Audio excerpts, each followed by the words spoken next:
தேவன் இப்பூவுலகில் தாம் அவதரிக்க பரிசுத்த சந்ததியை பெற வேண்டி ஆபிராமை தேர்ந்தெடுத்தார். ஆபிராம் இந்தியாவில் பிரம்மா என்று அழைக்கப்படுகிறார்.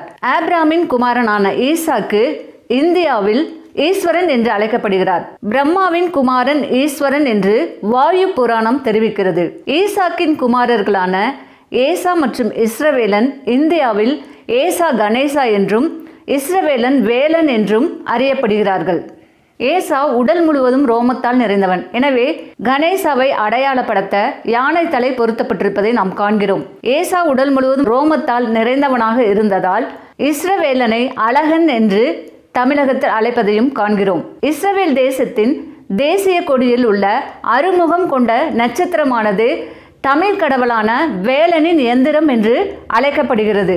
மேலும் ஓம் எனும் பிரணவ மந்திரம் என்பது இஸ்ரவேலர்கள் சபையாராக கூடியிருக்கும் பொழுது தேவனுடைய வார்த்தையான நியாய பிரமாணத்தை வாசிப்பர். அப்பொழுது தேவனுடைய வார்த்தையை ஆமோதிக்கும் பொருட்டு பதிலுரையாக ஆம் என்று உரைப்பர்.